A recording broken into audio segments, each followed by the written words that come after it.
In this very moment, I'm king. In this very moment, I slay Goliath with a sling. This very moment, I put it on everything. That I will retire with the ring, and I will retire with the crown. Yes, no, I'm not lucky, I'm blessed. Yes, clap for the heavyweight champ, me. But I couldn't do it all alone. We, Young Money raised me, grew up out in Paisley. Alrighty, folks, welcome back to another episode of Live in 5, baby. Jay Swish, Gage, Ausmus, the captain, reporting live from Minnesota. Jay Swish right now, myself, as I talk in third person. I am in Aspen, Colorado. We'll get into that in a little bit here, Ozzo. But we are always brought to you by Butter Golf and Mini Movers. Mini Movers is the official moving company of Live in 5. I was talking to you yesterday, Ozzo, as we were getting our interview teed up with Danny Kristo. And we were touching base a little bit before that. It's so goddamn cold there right now in Minnesota, in the Midwest. That winter just hits you across the chin. But the business doesn't stop at Mini Movers. So when those guys, in terms of your crew, are out there, Ozzo, are they bundled up? Do they have the hand warmers? Do they have the David Letterman's jacket on like you're wearing right now? Or talk to me through that. Do you provide all the gits for them? Is it kind of just bundle up at home, boys? Yeah, no, I mean, there's certain ways, obviously, as a moving company, you can separate yourselves from the other ones. Now, you're not going to really separate yourself by the way you move because there's really only one way to pick up a box, So you got to separate yourself other ways. Now, one way we do it is we all wear the same uniform. It looks clean. It looks good. Which is very different from other moving companies. Most guys show up in sweatpants, and they look like, criminals almost. But we get our boys, nice jackets. They're all tatted up with Mini Movers. And then they got these hats right here. Nice. And, from there, it's up to them on if they want to wear long johns. Like I wear long johns, even if I'm in the office, just if I have to step outside. But yeah, I mean, you got salt in the back of the truck, Jordan, to make sure, if there's ice out there, you can, when you're walking in and out, you can melt it. You carry a shovel with you. You better have gloves. But honestly, when you're moving, you're carrying boxes, you stay pretty warm. So once you get warmed up, you kind of shed the layers and you're almost moving in a long sleeve T-shirt, even though it's freezing out because you're actually warmed up. The worst part is once you get loaded up, like say you're loading a truck for like 3-4 hours and you're just buzzing, then you got to get in the truck and drive to the new house and unload it. You get you cool down and then you got to get out of the truck and you're all sweaty. That's when it's like, oh boy, this is tough. Yeah, but, that's like when you're shoveling outside. You know what I mean? You take a little bit of a break. Yeah. And you got that hot layer of sweat on you. And then you go back out and it's fucking cold as hell. That's got to suck. You got to stay warm, baby. Oh, yeah, you got to stay warm. It's like the second half of football, too. If you've ever played a football game in the cold, the second half is always tougher to run out there because it's like, fuck, it's freezing out there now. And like I sweat the whole first half, and now I got to run back out there and get freezing cold again after I've been sitting in this nice warm locker room. Like, fuck that. Brett Favre's in the sauna, heating himself up, bringing the meeting in there. No, coach wants to talk. Bring him in here. I'm fucking sitting in here. Oh, God, dude. Even like youth football days, I don't miss days getting cracked like that. Especially, I was playing running back and we were playing the old I formation. And you run it up the middle 60 times a game and just get your head whacked in and just the feel of like wearing. I still have it just vividly like ingrained in my mind. The feel of just wearing like a face mask to the side of your arm. Do you remember how bad that hurt? Oh my God. It hurts so bad when you're cold or your fingers too. Oh. I would rather black a shot. 100%. Oh, 100%. Not even close. Like black a shot for sure. Yeah. Oh yeah. Like I don't care. That feel of that face mask when it would hit you in the arms. I don't care much about the lower body. Fuck it. But like in the upper body, oh my God, dude. It would make me want to quit every time. Oh, it feels like your arm's going to like shatter like an icicle. Yeah, it was always brutal. So Mini Movers, boys, stay warm out there. Stay crispy. Again, if you need a free quote, talk to the captain.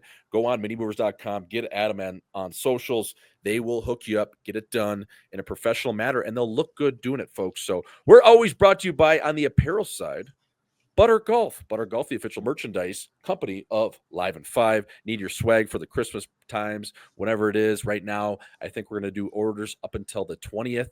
You'll maybe, hopefully, get them guaranteed by then. In Canada, I cannot guarantee them.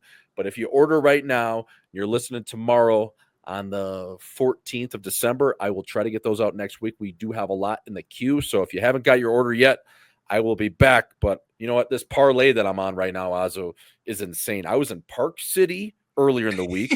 Now I'm in Aspen. I'm just going down the Rocky Mountains, fella, right now. It's I'm waking up and I don't even know what day it is. I've off the box early this morning, 4:30 a.m. wake up call to get to Aspen, but it's well worth it because what I'm doing here is unbelievable. It's actually a NHL alumni game set up through this organization called the Colorado Extreme. So this guy, Sheldon Walensky, who's probably a billionaire, I would say on paper, maybe a multi-billionaire, puts on this event. I think they're like 3 or 4 years deep with it, where they fly in guys that are way better than me into this game that is outdoors just outside of Aspen. So tomorrow, when people are hearing this, it'll be a matinee at 3 p.m. at an outdoor rink just outside of Aspen. And there's a star-studded affair, man. I don't know how I got the invite. I think probably because of Obes. So shout out to the big fella, Shane O'Brien, for getting me into this fucking game. But, I do have a cup of joe in the league, so it's fitting. You're an alum. Yeah, I'm an alum, I guess. Yeah. So I got the invite.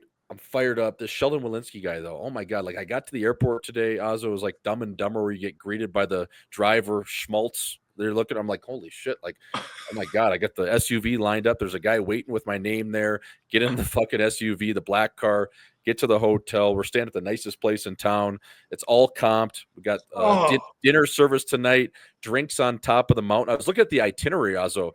And the itinerary said Caribou Club, which is this private place that I've actually never been to, and asked me because, you got to kind of be a big timer to join this club. We've been coming here for years in terms of skiing with my family and even in the summers. My mom loves this place. My dad loves this place. So I've been here a decent amount, but I've never been to the Caribou Club. So when I saw that on the itinerary, Azo, and then I saw the timestamps, it said 12 a.m. to 4 a.m. Like that's the time that the party runs from. So our game's at 3. I'm like, oh my God. So if we aftershake that, I mean, I might be rolling it into this game. I just don't want to have a jammer on the ice at this altitude. Yeah.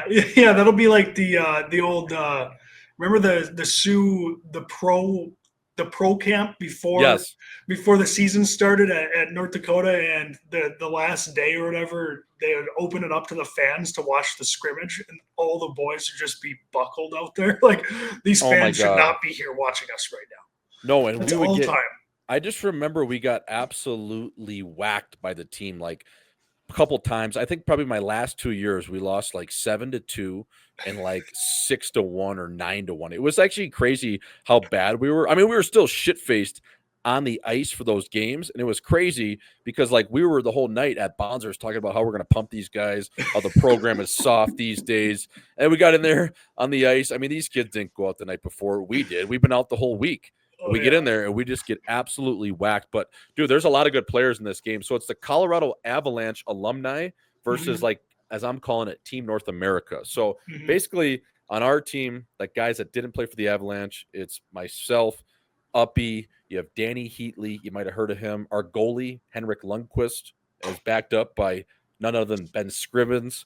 We have Joffrey Lupul on the squad. Mike Commodore, he was on my bird today. So a lot of good players. And then on the other side, it's like John Michael Lyles, the Stastny brothers.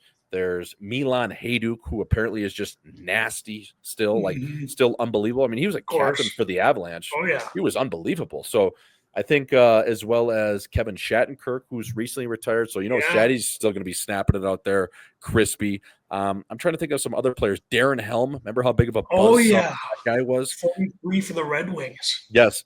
Daniel Carbomb Carcillo is on our team. So if we need a good F1, we have Carbomb on our squad. So there's a ton of good players. I'm blanking on a few of them, Azo, but a lot of good players in the mix. Should be fun. How's that compete level going to be out there, Jordan? Like, you got to think like some of these guys, it's going to start out slow, but then it's going to be like, fuck, these guys are all competitive. 100%. I think, especially depending on what time we get back tonight at, the first period will probably be just shaking off the cobwebs, right? Get into the game, probably get a little bit of a buzz on the way to the rink. And then, I've heard it's actually like pretty decent pace. I mean, you got a guy even like Brian Berard out there who's going to be on our team, who was a former first overall pick. Like, there's a lot of good players playing in this game. And I think, anytime you get national leaguers on the ice, and especially some of these guys that can really snap it around, like, be awesome to watch. The competitive juices get going. And then some guy, all it takes is one guy to rub a guy out. And then all of a sudden they're on high alert. I've heard Uppy, though, is the MVP every year of how hard he tries. Like, apparently he's just a complete hazard out there, running guys, taking clappers, head high shots. So I'm just thankful that the Up Dog, because I've seen him and I've been on the same squad as him to know with the Blues how hard that guy buzzes. And also he goes full, they call it never go full Up Dog. And that's exactly what Uppy does. You have no idea what he's going to do. He's one of those guys that's just completely unpredictable. Like, who knows what he's going to do? I love that. You know what I mean? You need that. Yeah. You need those guys. Like, it's like the guy in beer league, Gazo, that he's running around and you just have no clue what he's going to do on the sheet, but it's kind of funny. It's not a dial. You can't dim some of these guys. Like me, I'm like one of those light switches that dims the lights. Like, I can go brighter or I can go dim. Like, I don't have to. Some of these guys, it's just an on and off switch. It's just one or the other. And if they flip it on, they're out there just hitting guys, trying to fight, chirping. It's like I'll actually give Jeff Bowen a shout out. He flips the switch in beer league, and he's not out there to fuck around. Like, he wants to win the game and he's competing, and he doesn't have that dimmer. He can just flip the switch on and off. It's either on or off. He can't dim those lights at all. No, that guy, I mean, I've seen enough and heard enough to know that Bowie is exactly a one-trick pony. He is full force F1. I mean, that guy in Greater Grand Forks area, like, he's getting in tilts out there in men's league. Isn't he, like, on a Wednesday? And it's like, dude, you need to pump a guy's eyes shut on a Wednesday. Like, I respect it, but that guy, that accountant that you just high sticked, like, he's got to go to work tomorrow, and he's missing 4 chiclets. And thank God it's in Grand Forks, because I don't know if I can explain this shiner, this black eye, to anyone else outside of this town and why I have it right now. Yeah, no, 100%. But that's great, man. That's going to be all the time. I'm pumped you got the invite to that. I'm excited to hear what it's like. Like, you think there's got to be a good amount of fans there, because, you can get people to watch these senior league games, let alone a bunch of NHL alumni playing a game. Yeah, for sure. And a couple of names I was missing. That's who I was missing. Well, Brad Richardson will be playing, Nate Thompson, but the one name, Teddy Purcell, good player, but the one name that I'm looking forward to, and he actually came to UND pro camp one year with Greener, Stoli Babe Fellow. Oh, what a legend. Nose over the puck, Stoli Babe. Like, what a legend that guy is. I can't wait. All time. And he's on our squad too, snapping them back. I just remember Stoli Babe coming to that pro camp, like, close down the bar. Those guys earlier in the week would, like, stay away from us because they're like, fuck, we're on our last leg and we don't want to interrupt these young kids. Meanwhile, we were out too. They just didn't want to send the text like, hey, we're drinking tonight too. Later in the week, we had a few with them. But Stoli, I just remember, first guy on the ice every morning, and he was out till 3 a.m. at Judy's with Greener, and he'd be on the ice working with the young guys like my brother, Kajula, some of these guys out there, and working on the face-offs, Azo, at like 7 a.m. because we'd skate in the mornings and then we'd skate at night. And Stoli Bay would be out there with the tongues out, smelling like a goddamn brewery, but just working on the face-off with his old jury curve. He was just like, I mean, he's Sask, right? Like a Sasky guy, like just a legend. Like, I love Stoli Babe. I mean, I don't know him too well, but every time I see him, it's just smile, beer in hand, legend, and like a sneaky good athlete, like really good athlete. Yeah, he's a good player too. Jordo, on a trip like this, you got so many characters in the room. Like, at this party, like, how does everyone handle that? Like, you got so many of these beauties and characters in one room. Like, is there going to be an MVP? I don't know. At the party, or is it's going to be a bunch of guys? It's like an all-star game of Harlem Globetrotters. Everyone's just pulling out these tricks, or do you think one guy comes out ahead? I mean, I'm thinking of like Kami. He's got to have his odds are pretty good, right? Yeah, I mean, you got a guy like Mike. I mean, even seeing Mike today, he was kind of buttoned up. Like, I was like, all right, I know you're with your gal right now, but I know what you've done, Mike, and I know what you can do. You're an all-timer, so we'll see if he revs the engines. I'm sure he will. You got to think Uppy is going to be up there at least on the podium, and then just my personal favorite, no Diddy on this, but is the big fella, Obes. Yeah, I mean, just an absolute character. Brad Richardson too, not far off of Obi in terms of really bringing the heat that way. So yeah, I mean, I'm excited to see it. I'm excited, and not in a gay way, just to see that flow on Hank Lundqvist. I mean, Oh, leather he's just fun to look jacket. at. Yeah. Yeah, just leather jacket on. So you know when you get that like those two strands of hair kind of you've rocked it in the day where you kind of get those strands of hair just like perfectly over the eyebrow and then you dust it back and it kind of falls off naturally. Like he's just a rock star. So I hope I get a picture with him. And the other guy that didn't play in the league that's going to be here this weekend, one of my favorite characters of all time, and Jerry Maguire, Rod Tidwell. Cuba Gooding Jr. No way. is in the mix. Yes. Yeah, that guy goes around, doesn't he? That guy's a legend. So I brought a jumpsuit because I want to get that picture of the Rod Tidwell where he's got the jumper open and he's kind of got the shades on. So I already put it in a couple guys' ears. Like I need that picture of me and Tidwell together. So we'll see if that happens. But yeah, man, that happen. Yeah, I'm fired up. But enough on me. I can't wait for this game. It's going to be awesome. But fella, what's going on with you? You were at the game last night, 97-97. I wanted to ask you, how was that match? Was Stetchy in the lineup or did they play that Eberson kid? Stetchy and Emberson were in the lineup. Okay. Emberson got in a fight, hell of a tilt. Stetchy actually tucked one in the third period. I think it was like the 6th goal. They won 7-1. But Jordo, this game was, I was expecting to see the battle of the 97s, right? Like, yep. Let's see it, boys. And I know the Wild didn't play well, but when I watch McDavid, and even Draisaitl's out there, right? Like Draisaitl arguably could be the second best player in the world, but like when you watch McDavid in person, it's like watching a mature second-year peewee who's like taller and bigger and faster and stronger than everyone else. And he just has the puck on his stick and he can just skate around the zone like 20 times, just doing whatever he wants. And then he changes and then he gets back on and he's got the puck on his stick the whole time. That was literally McDavid last night. It was like, he's twice as good as every guy out here. And these guys are NHLers. Like, yeah, it was insane to watch their power play. Like, I don't know how you stop that power play with Draisaitl and Bouchard up top. His one-timer, it doesn't even look like that guy's giving it on the one-timer. I don't know if you know, like, that's 100-mile-an-hour one-timer. Like, it's an absolute piss missile. It's so scary. Like, yes. I think he actually injured Jake Middleton first shift of the game for Middleton. He hit him in the hand with a slap shot. But that's one shot I wouldn't get in front of. That it's absolute missile. But that power play though, dude, like even like Nugent Hopkins, like you forget that guy scored 100 points. And Hyman, yeah, like those guys are unbelievable. It's crazy. I don't know how they snap it around that quick, Jordan. Like it doesn't make sense. It's like, how can they handle the puck that well? And like they're just like tapping the puck, like passing it, but it's just right on the mark. They never miss a pass. It's crazy. No, it is. I mean, anytime that puck goes across the box and then they get spinning up top, it's Harlem Globetrotters like, and then they find the seam like 2 times, and then Draisaitl's just on that back door, and anything in his wheelhouse from the goal line to the top of the circles on that dot line, that's a goal every time. Bang, every time. Yeah, but it was. I had dinner with Stetch the night before, Jordo. And I was going to ask.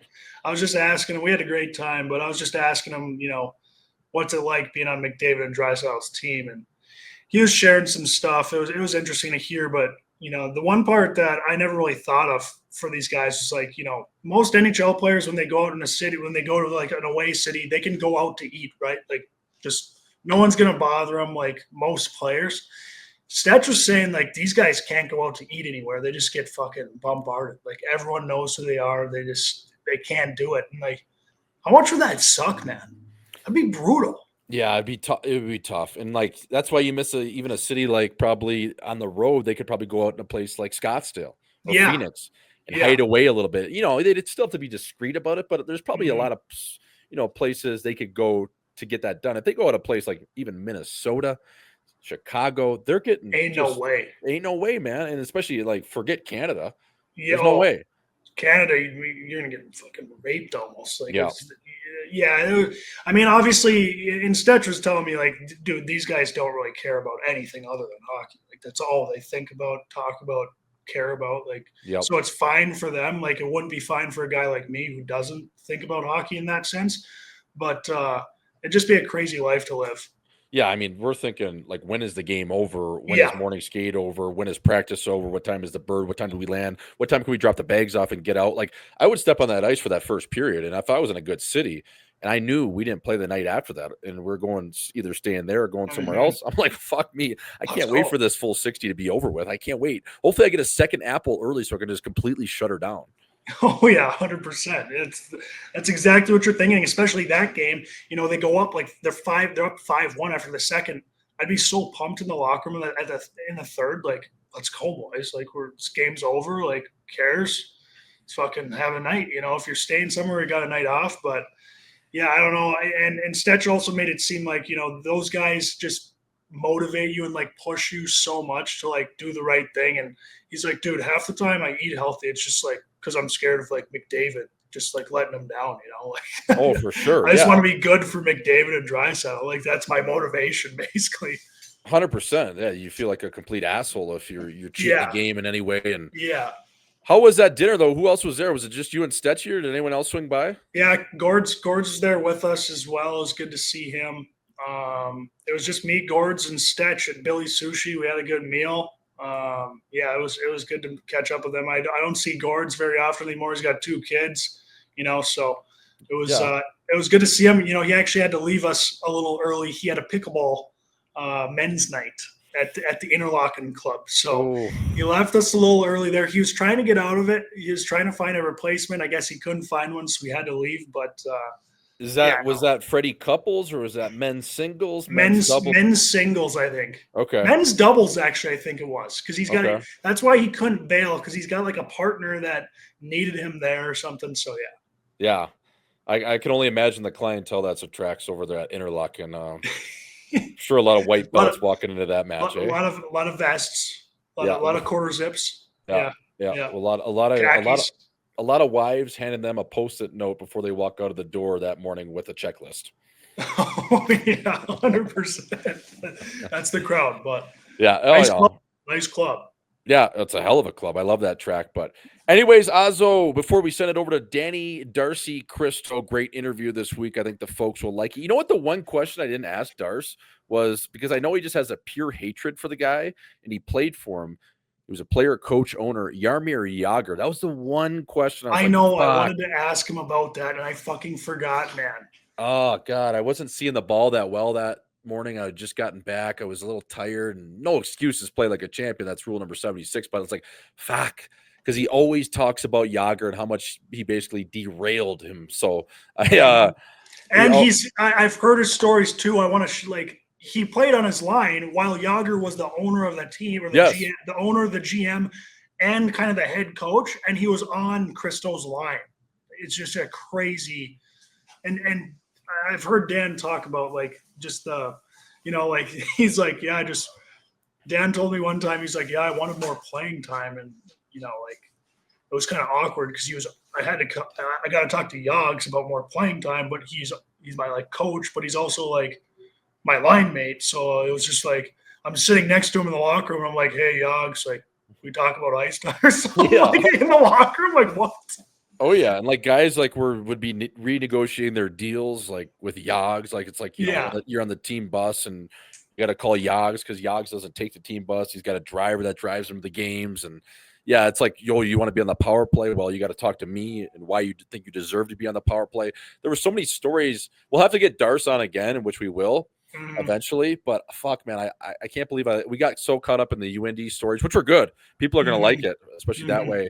And a couple of, obviously, in pro too. But I just wish we would have talked a little bit more on the Jagr stuff. And as well as the Russia stuff, because I think with Darce, I mean, you could go 3 hours with the guy. That guy's he's got such good stories too. And his stories are almost like, I know you've thought this before, Jordan, and I've thought this, like a lot of his stories, he's got so many, and he's got a good memory. So he remembers like details on all these stories, and he tells them really well. Half the time he's telling me a story, I'm like, this guy's fucking bullshit. There's no way this is a true story. And then you find out from another guy, like he was pretty spot on with his story. Yeah, unless it's a story about himself sometimes. Like the one Hackstall story was said send me a postcard from the American League. It was actually the ECHL. So that was funny. Yeah. Correct him on that one. But no, he's all time. And you had to step away, Azo, before we said goodbye or whatever. Mhm. You had to get on a call with Mini Movers, but I kind of hinted at him like, hey, like, you might be in consideration for the golf trip again. He had that 2-year suspension. I Yep. want to bring it to the committee, and I just wanted to throw that out there that I did kind of float the idea at him. Now we'll have to go to the commissioner, and obviously I'm the head of president of operations, I guess, or whatever you call it. I'll have to go to my right hand man, Uncle Rico, and then talk to the committee. Obviously, you know what?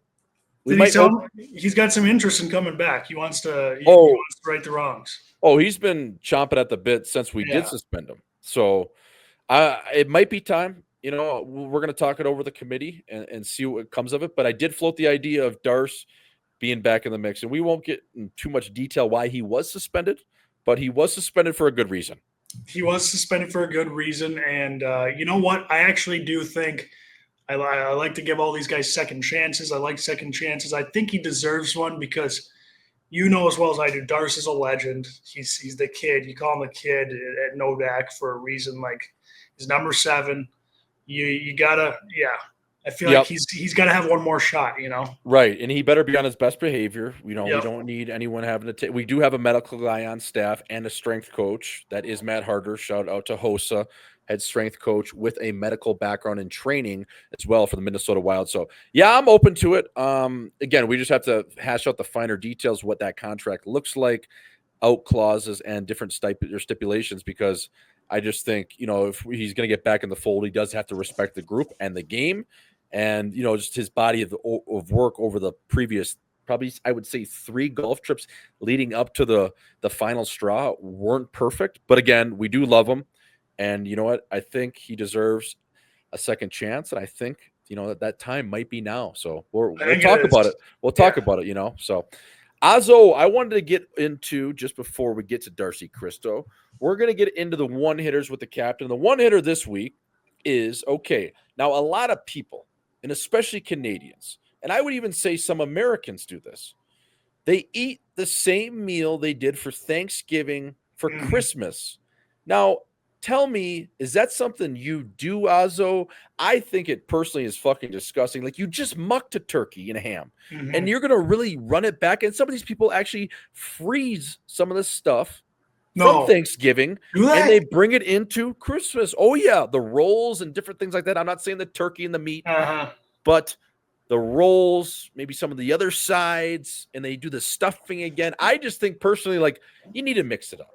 You can't be doing the same fucking meal a month after you just had that goddamn feast. So talk to me on your side of things here, bro. Not at all. I feel like some things can stay the same, like mashed potatoes. Go ahead, have some mashed potatoes, maybe some sweet potatoes.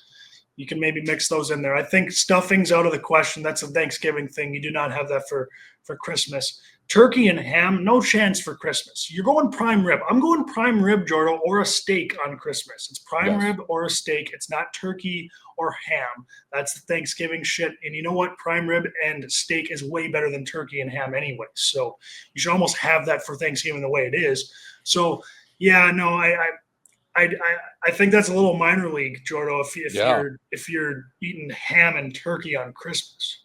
It's disgusting, dude. Like, you literally just mucked a bird. You had the honey baked ham that came with the glaze on it, and you've had the stuffing, and you took out that gizzard, and somehow you just mucked it. That's fucking disgusting. And you get gravy. I'm actually, you know what, Azo? This is a hot take. Gravy is gross. I just learned what goes into gravy, and the way my grandma prepared it in Bismarck. Now listen, she's a goddamn sweetheart. Yeah. But there was like gizzard and juice, and I'm out. Great. I'm out. Great. I'm out on gravy. I'm out. Yeah, I mean, gravy to me is gravy to me is only needed if the thing you're eating underneath the gravy is kind of tastes like shit. Because gravy, like, I'll put it on some like dry turkey or like just some like mashed potatoes with no salt and butter. Like, sure, I'll make it taste a little bit better. Right. If the stuff already tastes good, there's no reason to put gravy on it. So do you call it gravy, not dressing, right? In the Midwest, we call it gravy. Gravy. People actually call it dressing? Oh, yeah. A lot of people do, especially in the South. In the South, they call it dressing. What do they call salad dressing? I'm not sure on that front, but they do call gravy dressing. But Azo, like, Okay, I think there's like different ways that you're used to preparing gravy. Gravy is like Chinese food. You have to be like used to like your mother's gravy, Mhm. or maybe it's your grandma's or something in the family. When you venture outside of the family or you go to a non-traditional table that you've never been to and you don't know how that gravy's prepared, you don't know what goes into it because there's a lot of different variations. I get A scared. ton. It's like Yeah. Chinese food. Is that cat? Is that Yeah. dog? What am I eating here? And that's where I get a little cuckoo. It is. I like the more liquidy stuff. I like the gravy that's like thick. It's like almost like soft serve ice cream. That is like, Oh, that's like a jammer, eh? that Like, fuck, is. I'm gonna get a Oh, jammer. Oh, gross. But so yeah, I mean, I like, you know what? I have some poutine up in Canada, Jordo. You got some gravy on the fries. Like, some of that shit's good, but yeah, I'm with you there. yeah, no, I'm not a huge gravy guy, and also no thanks to turkey and ham on Christmas. You got to go all out on Christmas. I feel like that's the one Surf night. and Like, turf. yeah, you got to get some lobster, maybe some scallops, some shrimp cocktail going. Yeah, Prime rib. That's what I like on Christmas. Prime rib. That's where yeah. it's at. I'm glad we're on the same page with that one because some Yeah. people just run it back, and I do know a lot of Canadians do for whatever reason. So that was the one hitter of the week, folks. Glad we got that cured up. This week's People's Insider term of the week is pedestrian. Now, what a pedestrian is, Azo, it's another way of calling a guy a pigeon, but it's more so of a guy that you don't know. It's maybe an example of you're sitting at a place like a nightclub and you look over in the side of your booth inside the ropes and you look over at that one guy that nobody knows and he's just taking up space. You're wondering, how the hell did this guy get into our booth? You're like, oh my God, who is that over there? You turn to your buddy. I turn to Oz. I'm like, who is that? I'm like, fuck, I don't know. Who is, get that pedestrian out of here. Just a guy taking up space, a complete pigeon.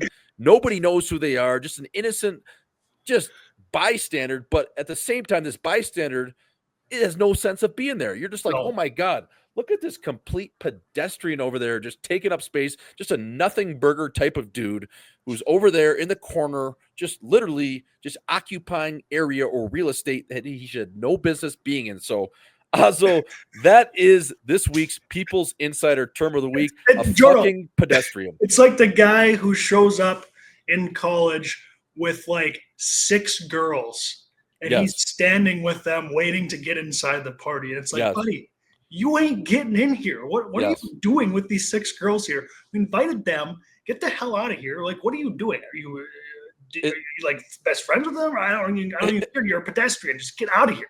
It's like that. It's like that guy. We know who the girl is. We're not going to say her name. The girl who brought this guy, his name was JJ, to Bryn Chiswick's wedding. You remember that? The guy. Oh, yeah, that guy was a That guy pedestrian at is that a wedding. pedestrian. So just it's like the Yeah. random guy nobody knows that's trying to fit in, and for whatever reason, they haven't gotten the hint. Well, that guy clearly didn't get the hint because No, what are no. you doing, buddy? But it's just the guy that's like around the fellas that nobody knows, and he's like trying to mix it up and be in the mix. It's like, dude, you're just get this civilian, get this pedestrian out of here. So Yeah, that so is good. this week's People's Insider term of the week, Azo. Azo, did you have a nail gun for this week at all? I was looking at mine. I just had a couple ideas of, maybe a couple guys that were going to be a nail gun. I had thoughts of Craig Chief Berube chirping Toronto media, just saying, calling them Sick. pussies basically for Mhm. the cold weather. Chief was like, came out to the media, he's like, are you guys cold out there today? They're like, yeah. He's like, oh, really? Yeah. I got out of my truck this morning in a t-shirt. Good to see you though. And he just like mean mugged them. Just basically putting all those media members just right in their place. I love that. So Yeah, no, I didn't really have any like particular. I was gonna put my grandfather. He just passed away. He'll be my nail gun of the week. That guy was an all-time nail gun. He's the first guy. I still remember like he was the first guy to kind of get stern with me and yell at me. I was like 5 years old, Jordan, and I like stepped in this cold water and I started crying. He just comes up to me. He's like, "Hey, fucking toughen up. Quit crying." And then, I stopped crying. And that's just the way he was. He's a nail gun. So I wanted to shout him out. He's on to a different place now. I'm excited to see him on the other side someday. But yeah, I had to shout him out. Yeah. Is that on your mom's side or your dad's side? My dad's dad. So yeah, Papa Ausmus, couple clicks. Yeah, couple clicks. He lived a great life. 86 years, fucking great shift. I hope to have a shift like he had, to be honest. You know, so something to mention there. Yeah, it's obviously inevitable, but it still sucks, Azo, and hope your family's doing all right. Your dad's hanging in there. Yeah. You seem like you're taking it, as best as you can. So I'm thinking about you, brother, thinking about the Ausmus family up there. Appreciate that. Folks, I think, Azo, without further ado, let's send it over to our guest this week, Danny Darcy Kristo. Now, if this guy wouldn't have maybe potentially lost one of his feet, he probably would have been the Hobie Baker winner his senior year. He was way better than Nick Dowd. I think he had the most goals at least that season, if not, had way more points. Actually, it was not Nick Dowd. It was Drew LeBlanc. Sorry. Yeah. So it was Drew LeBlanc, but DK, way better season than him. Nothing against LeBlanc, but DK, I was on that team. He was unreal. It was the kid. Anytime he needed a big goal, he would tuck. Hextall will get him going. The relationship they had was just insane to see in person, especially as a freshman. So I think all the North Dakota fans will like this one. And speaking of St. Cloud, Azo, the boys have St. Cloud to close out the first half, dude. I mean, they can't get swept, right? That's my last thing here. They actually need to sweep. Yes, if they want to do anything. So this is, it's go time for them. So okay. Well, Azo, I'm getting back on the sheet tomorrow. I'll let you know how it goes. We'll chat next week. You have a good weekend. You hanging around Minnie, or are you going to go up to Grand Forks? What do you got? Yeah, I think I'm going to hang around Minnie. I'm going up to Grand Forks next week and for the weekend. So, I'm sad I won't attend first half UND game, but you know what? Second half, I expect them to come out a little hotter. So I'll get to a couple games in the second half. I love it, my friend. We'll chat next week. Folks, that was Live in 5. Low and slow out there. Keep your chin tucked. It is holiday season. With the captain, as always, it's always tape to tape. Azo, we'll see your chin on the other side of the weekend. Woo!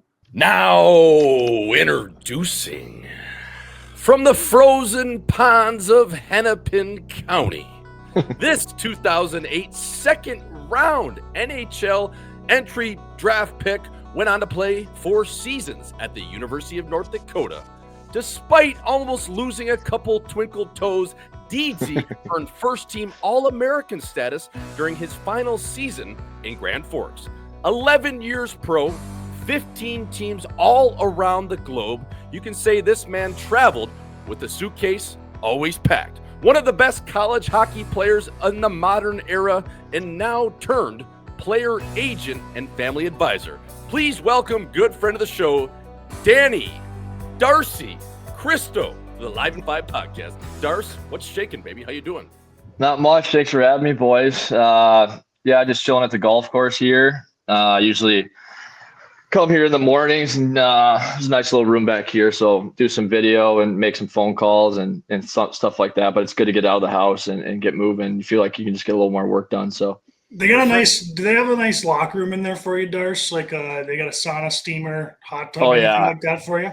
Yeah, I hit the elliptical for 30 today, and then ran a little bit on the treadmill and hit the steamer, shower, and then you feel good. It's nice to come up here and get some lunch and get all that done with. So that sounds like more conditioning. You did more conditioning now than you did when you were a player, right? Like Well, I had the tough goal of obviously tearing my Achilles. So when you're used to walking 18 holes a day and then skating, and then you do nothing for, it's been almost 5.5 months. I got to try and stay in shape somehow. So how nice is the executive's little workout too? You know what I mean? A little sauna, steamer, get in there, maybe a cold tug. I don't know what you need to do, but that's so nice. It's having that there for you, Darce. Are you able to rip any nuggets right now on the range, or they got that thing closed off because it's so goddamn cold in Mini right now? We got the simulator upstairs, which is nice. So, sometimes like Wednesdays, Thursdays, it's like the Wild or like Timberwolves are playing. We'll text some guys like, hey, do you guys want to go grab dinner at the course? And then we'll go hit some nuggets up there and throw some money in or whatever. But yeah, it's fun. Yeah. We're trying to get a cold tub in here now. We've been working on it. So, the steamer and the gym and all that stuff's nice. So you need a cold tub. Hey, don't be getting those dues up either. Like, let's put this one on the house, boys. Like, we need a cold tub here for the fellas. But Darc, I wanted to get into it. Obviously, you making the transition now into the new space you're in with the family advising, as well as doing some player agent stuff on this side of the pond and the other. So talk to us on that front, brother. How's it been? Obviously, 11 years pro. I know I went through it after my 8th year. I was like, kind of got into a space of like, okay, well, hockey's done with. I'm good on that side, but what the fuck am I going to do now? So it looks like you're doing well though, and getting really diving into this. But how's the transition been, dude? How is it? Yeah, it's been good. It's been a lot of fun. I think just with you guys know with the CHL and NCAA and NIL, all this stuff. There's a lot of question marks in hockey right now, and there's a ton of opportunity for work if you want to work in the game. And obviously, I didn't know what I wanted to do, so I had numerous calls this summer on scouting jobs, and I didn't know if I wanted to coach or stuff like that. So I kind of took the family advisory job just because you can kind of work your own hours, and it's been nice to be around the rink. And you see the USHL, I see Chiz all the time. Tuesday night I was at a game, I saw Mankato, and then tonight Matt Geller, I just got the assistant coaching job at Harvard, so I'm going to go to a game with him. So it's nice to be able to kind of showcase yourself in that way too, where you're around the rink and you can talk to people, but also helping with kids. I do video with some kids and showcase them to colleges and USHL teams. And then on the other side of it, working with my European agency, just from playing over there for so long, it's pretty easy to connect the dots where you see an opening in Switzerland or Finland or whatever, and you're like, okay, maybe this guy in the AHL would fit that role. Maybe he would be interested in going over. He's not 25 now, he's not an NHL prospect, he's 28 years old or something like that. So dealing with a lot of phone calls on that, where talking to the kids about the best leagues to go to, if you're going just to make money, or you're going to head to Russia, or if you got a wife and kids or whatnot, or you're going to maybe go to Germany where you got 9 other imports with you and stuff like that. So Darc, how's your relationship with the game of hockey once you have retired? I mean, it seems like it's good. Just from my standpoint, when I stopped playing, I almost hated hockey in a sense. I was like, get me away from it. I'm not going to watch anything. I'm not going to play beer league. Fuck that game a little bit. But then I came around back to it, and I'm like, God, I actually love this game so much. And did you ever go through a period like that? Or did you always kind of figure like, hey, it's going to be hockey and it's always going to be hockey in my life? I think for me, it was like a pretty easy transition just because I played so long, and also was away from home for so long. Like obviously you two, left home at a young age, and, like Thanksgiving this year was like the first time I was home in 20 years. Christmas, obviously I had the couple when I was at North Dakota, but basically, missed every Christmas since I was 15, besides the couple I got to go to. So that part's, it's been fun, and, it's nice to not have to wake up and go to the rink every day. But there is times where, like you're watching a good high school game or watching a junior game, and you're like, God, that looks so fun. And, most of it is just like, watching a power play and stuff. And you're like, God, like, oh, this kid makes a 16 pass. Like that was a stick assist, and you missed it like that way. But it's fun to be able to help the kids and, do video with them. And then, when I tell a kid to work on something and I go see him play 2 weeks later, and I see him like make a change or do what I told him to work on, then you kind of get that little high that you miss from playing. And it's obviously not the same in the locker room and stuff like that, but it's, I'd probably go 5 to 7 games a week. And, half the guys that are coaching nowadays in college USHL are guys that we either played with or against. So, you go to watch a game and you're watching 50% of the game, and the other half you're bullshitting with college coaches or junior scouts and stuff. So, yeah, you're running into a guy like Kerry Eads, just fresh off the bird from Apache Junction in Arizona, and he's coming up to watch a game. But shout out to Birdie that way. Darc, I just wanted to ask you, because I've always been a rink rat. You love the game, and now what you're doing, you get that fulfillment of, helping out kids. And, like you said, maybe sitting down for a video. Hey, fella, like, the triangle's open there. You can slip that in on a 2-on-1 if you go fake pass and maybe go back door with it, or maybe you should be electing to shoot. So is something like coaching something you'd want to do? Or are you, obviously it's just your first few months into this thing and getting out of playing, but I just think you'd make such a good coach. Is it something always around hockey. I know it's probably, it's always been that way, but I just think like, maybe one day we could see Darc, coaching or something like that. Cause I think you got that in you. Yeah. I think that's definitely, I'm going to keep in my back pocket, like any coaching positions. I'm going to do some AAA stuff this summer.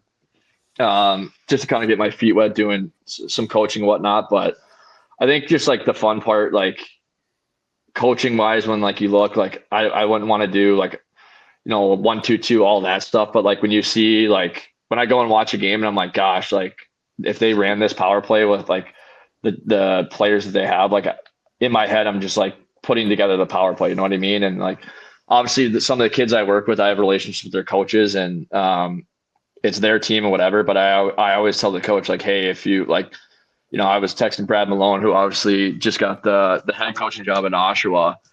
And, they got 4 first rounders there now. And she's like, Pony, I was like, here's a couple of face-off plays. I think you could run with a couple of those first rounders. And that's like the fun part. You know what I mean? When you see something like I think that was the fun part for you, Schmaltz, too, like on the ice, like, a seam pass on the power play or a face-off play where you can draw stuff up and then the kids go out there and execute and you score and you're like, fucking right, that's me, baby, Yep. Yeah, for sure. You mentioned playing too. I just want to get back to that. Like just for me, Darc, and Osmo touched on it, like I don't miss actually really playing the game. I probably miss a 5-on-3 power play where I could tickle the ceiling and find a seam, or it's a 5-on-4 and I'm coming up the ice and I'm lugging the mail and I'm doing the drop breakout. Like that's pretty sick when you got the candy cane on your twig and you're high step and you're looking around. You're like, fuck, everyone's got the eyes on me. But the one thing I think I miss the most, and I'm sure it's for you too, is just like a nice meal on the road before a night of a match, right? You're like hanging out with the fellas. You got a little red wine flowing, maybe a couple beers, and maybe a couple guys get so shit-faced that the next day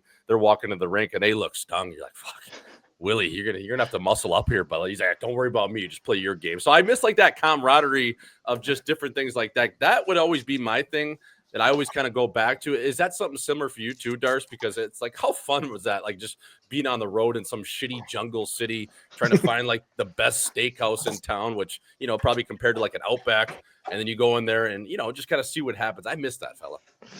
Yeah. I think like just being around the boys and like having those moments in the locker room, at the bar. And when you talk about like road stuff, like I remember, I think it was, you guys were playing, but we flew up to St. John's, Newfoundland, and on the flight there, we got mathematically eliminated from the playoffs. That was the night you guys lost to the Gophers in the Frozen Four with like 0.4 seconds left.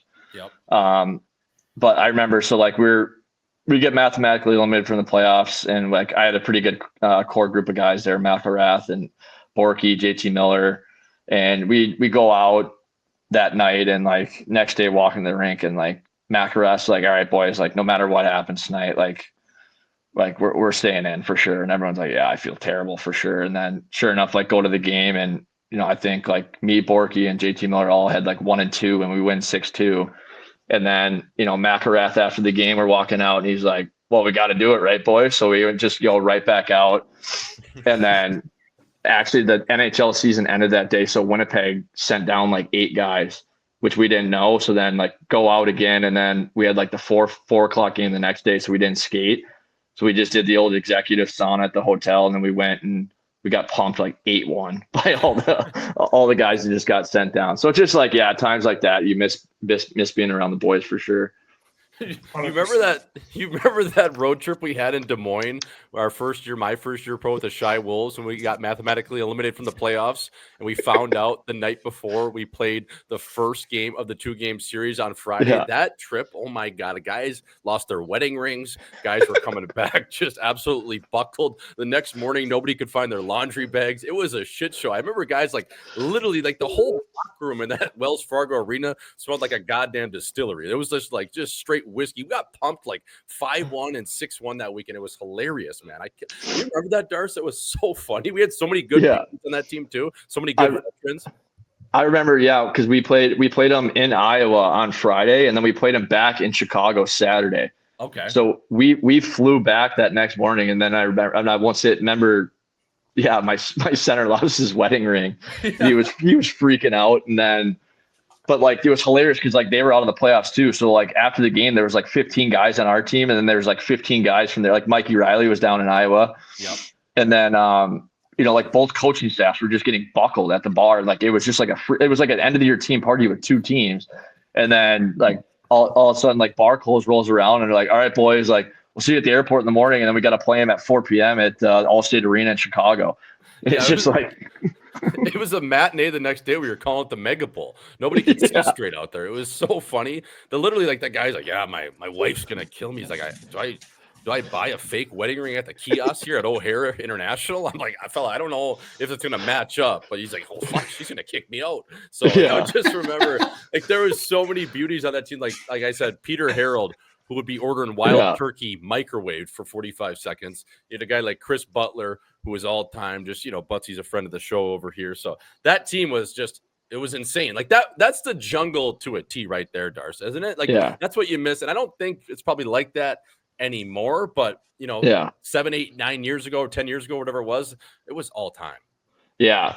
That team was awesome. I remember we played 3-3 in GR, and then I think Canoni scored an OT, and then we stopped. I think the bus ride was like 4.5 hours on the way home. But remember, we had the somebody brought like the old school like Girls Gone Wild. Yep. So we had that on the big screen for the ride home, and then we stopped at a liquor store, and Johnny Anderson was like, "Boys, like go get some beers to the back of the bus." And then 2 hours in, Johnny came back and he's telling us old Leaf stories when him and Viber went back to back 50-goal seasons. And it's just, it's times like that I feel like doesn't happen anymore. You're probably not getting coaches in the back of the bus crushing beers with the boys and throwing a porno on the big screen for the boys. But that was Johnny Anderson. I mean, Johnny Anderson, for the people that don't know, you can just look him up on Hockey DB. He was a 40-goal scorer for the Leafs. Hell of a player. Actually used to have his own restaurant in Toronto called Johnny's Hamburgers.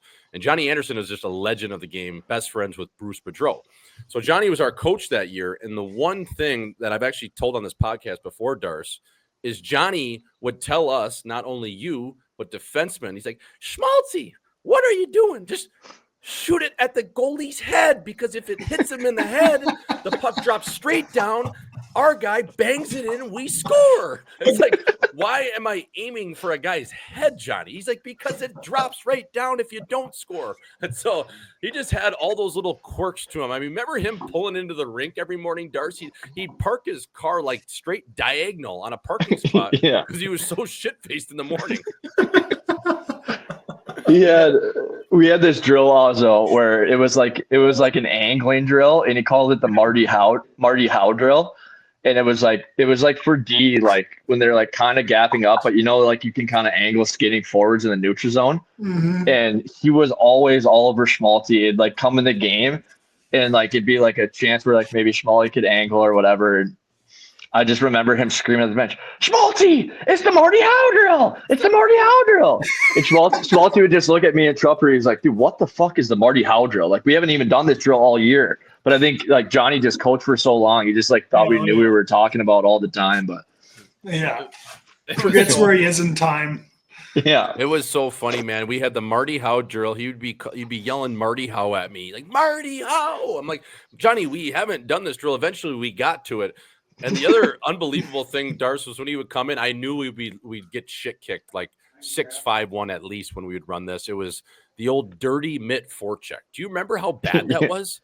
Like, if all hell broke loose on that forecheck, if one guy missed his assignment, it was legit a 4-on-1 because it was that aggressive. Yeah, it was basically like the two wingers would just go right towards the D, and then like the center would kind of follow the center. But like, if you didn't get there in time, if it went tic-tac-toe, it was like an automatic 4-on-2, let alone the D were pinching. So like they had no cover. So like sometimes we'd be like, oh yeah, we're going for the dirty mitt. And then we'd go in and we just get waxed by teams. But the thing with Johnny was like he wanted to win 7-6. He didn't want to win 2-1, which was, as an offensive guy, it was awesome to play for. It was probably not great for my career, but it was fun in that sense. Oh, I mean, just a true legend of the game. Like that guy's stories were just unbelievable of like just him and Bruce Boudreau. And that's, I was always a big Slapshot fan, and, Bruce Boudreau being in the movie Slapshot playing for the Presidents. And that's when I kind of learned where Johnny would, he told me that Bruce Boudreau, his apartment was actually Reggie Dunlop's apartment in the movie. So it's just like, he's like a hockey historian, isn't he, Darc? He's actually a lot smarter than, people maybe give him credit for. Like, he knows the game. It's just, he has these obscure things to him. Yeah, I think when you've coached that long, obviously the game's evolved and whatnot, and like I remember sometimes we would be doing like power play breakouts. He would just make it up on the spot. And he'd be like, we used to do this in the 70s. Let's try this out. And I'm like, we've never even ran this one time in practice. And he's like, well, you're going to swing here. You're going to swing here. We're going to do a double drop. And it was like before kind of like all that was, the drop pass and the power play was into it. But yeah, he was a good mind for the game, and he was fun to play for. Who do you think like one of the underground goats of that team would be that people probably listening to this podcast don't even know the name, but if you could kind of describe the character, they might be able to capture the essence of it. Is it a guy like Scooter Shutter Vaughn, aka Coffee Black, which he had on his sticks at the time? Was it a guy like Justin Hodgman who would roll it over from a night out in River North right to the sheet doing a backhand toe drag? Like, who are some of those guys? Is it Patty Canone or Jeremy Welsh, who never had a shirt on? Like, some of those guys on that team, like, that was legitimately built straight out of Slapshot, if we're sticking on that topic. Yeah, if you look back at that roster, like you had like obviously like the party guys and stuff, like everyone I felt liked to go out on that team, but then you had like the Phoenix Copleys who like, yes. This guy's coming from like Mish Tech and like wore glasses at the rink, and then like all of a sudden we go on the road and like Coper's crushing like 15 beers in 2 hours. And like, this guy's an absolute savage. Yes. Yeah, like Coper was a good guy. Obviously, Shutter Vaughn, the utility guy. I used to call him the best utility player in the American League. Guy could play forward, D, whatever you needed, fight anyone, PK. We had some good dudes. And then, like, obviously, like, Welchie was such a character. Remember he would be naked for like 5 minutes before the game. Yes. And then I remember we were playing in Rockford. He was like goalless in 10, and he was on the 5-on-3 net front. And I took a one-timer, and in between periods, he was like, Darc, that hit me in the elbow, eh? And I was like, did it? And he was like, yeah, it nicked me in the elbow. And he was like, I wouldn't take one from you, but, it did hit me. And then he was like, yeah, I'm like, oh, that's fine. I'm still getting my apple. I don't care. And he's like, yeah, I might tuck 4 tonight now. Yeah. I remember he said that. He was one of those guys. He would just like get like his confidence going. Remember Schmaltz the one time where we were kind of like juiced up in the back of the bus, and we somehow convinced Welshie. I was like, Welshie, like, you get that puck low and slow, like you dodge that forechecker, like you're heading up ice. I think you should maybe try and go PTO as a D-man next year. And he's like, huh? Yeah, I might look into that. And like within 10 minutes, we had this guy convinced he was going to go on a PTO as a defenseman, and 2 years from now, he's going to be making 4 sheets on the back end.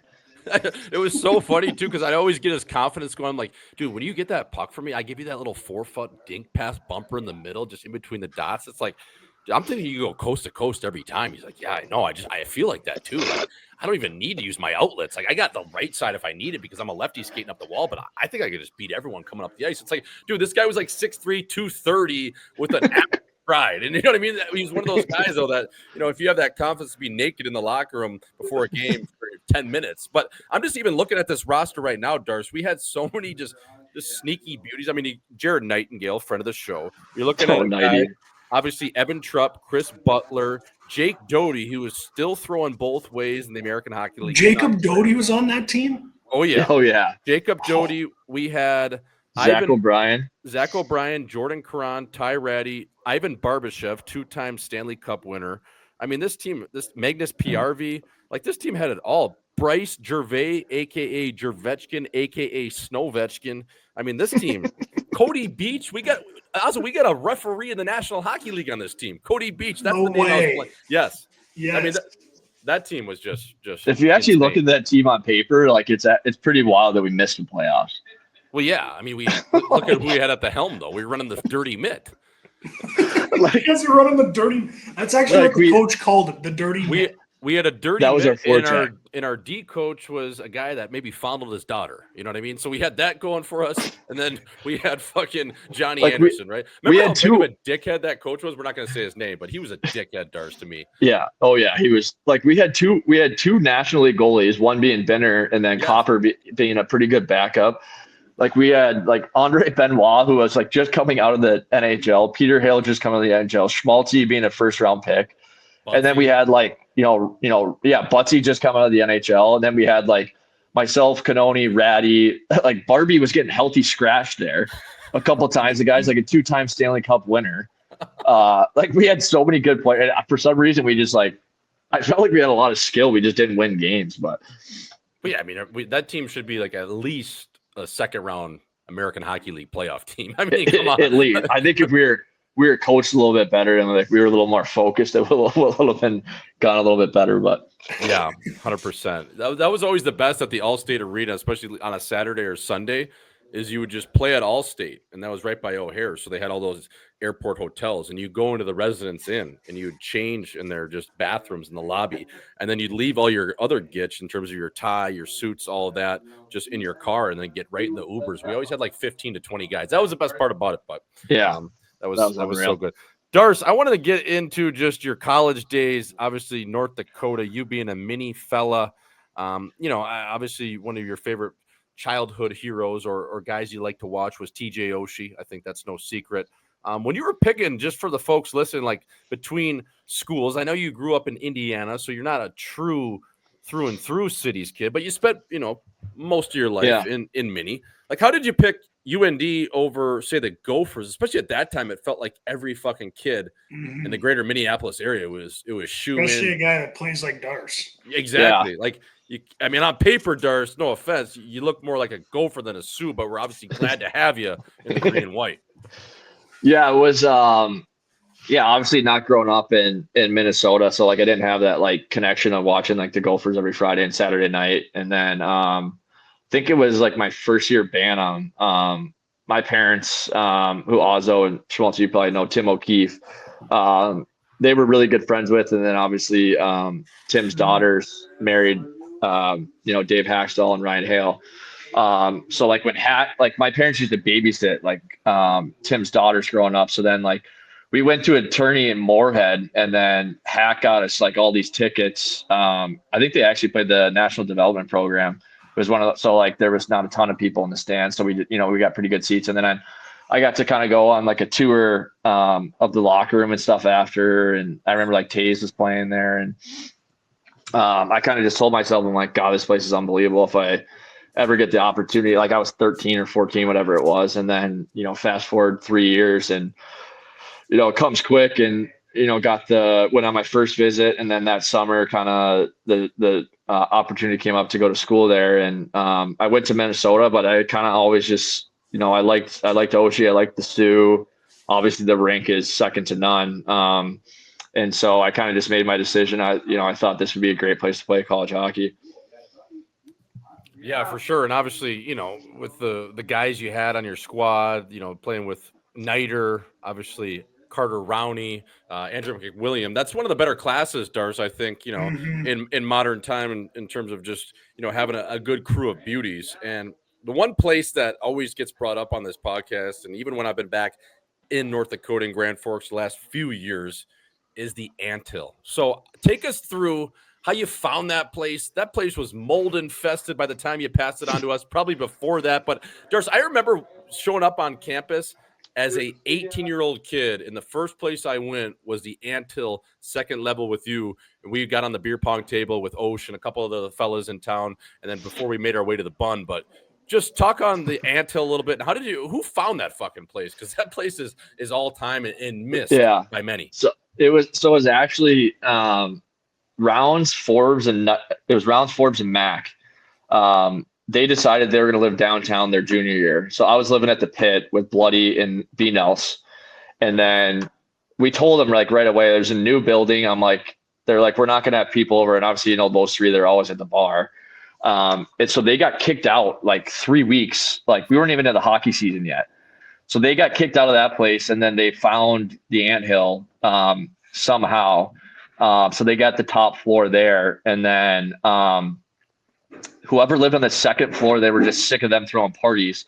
So like, we're moving out. So then my senior year, me, Gleason, Niter moved in. So we had the top two floors. So, like that place was a barricade. Like you could have, like, I felt like no matter what, like the parties would get busted, but that place was always kind of safe.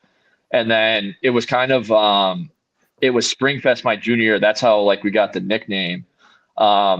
Mac and Forbes and Rounds threw like this huge party, and like We invited way too many people. That was the party where me and Forbes lost the minivan. The minivan went missing for 3 weeks.